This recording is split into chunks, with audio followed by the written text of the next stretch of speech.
লন্ডনের রাস্তায় অপু বিশ্বাস ছড়ালেন মুগ্ধতা।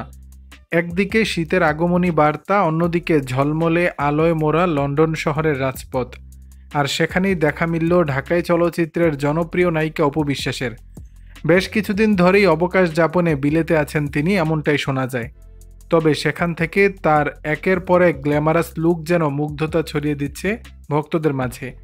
দিন কয়েক আগেই লন্ডন ব্রিজের সামনে সাদা কোট আর সানগ্লাসে নিজেকে মেলে ধরেছিলেন নায়িকা। তার রূপ লাবণ্যের প্রশংসায় যেমন পঞ্চমুখ হয়েছিলেন ভক্তরা, তেমনি রাতের বেলায় সানগ্লাস পরায় অনেকে মজার ছলে মন্তব্য করেছিলেন।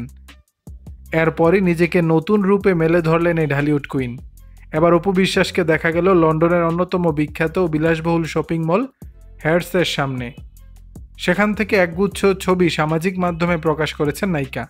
দেখা যায় রাতের সোনালি আলোয় ঝলমল করছে ঐতিহাসিক এই ভবনটি, আর তার সামনে দাঁড়িয়ে অপু বিশ্বাস যেন এক অন্যরকম রহস্যের আবহ তৈরি করেছেন। ছবিতে দেখা যায় শীতের রাতের জন্য মানানসই কালো রঙের লম্বা কোট বা ওভারকোটে আব্রত অপু। কাঁধের কালো স্লিং ব্যাগটি তার পুরো লুকে এনেছে একটা ক্লাসিক্যাল আভিজাত্য। তবে এই লুকে সবচেয়ে বেশি নজর কেড়েছে তার হাতে থাকা হীরার গয়না। কালো পোশাকে, পরিমিত মেকআপে এবং হালকা হাসির রহস্যময় ভঙ্গি যেন বলে দিচ্ছে বর্তমানে বেশ ফুরফুরে মেজাজেই আছেন এই তারকা। একাধিক ছবিতে তার এই আভিজাত্যপূর্ণ লুক মন কেড়েছে নেটিজেনদের। তবে নেটিজেনদের একাংশের অনুমান অপু বিশ্বাস সেখানে শুধুমাত্র অবকাশ যাপনেই যাননি, নিশ্চয়ই কোনো প্রজেক্টে রয়েছে, যেটা হয়তো পরে প্রকাশ করবেন এই নায়িকা। দর্শক, বিষয়টি নিয়ে আপনাদের মতামত জানাবেন নিচের কমেন্ট বক্সে।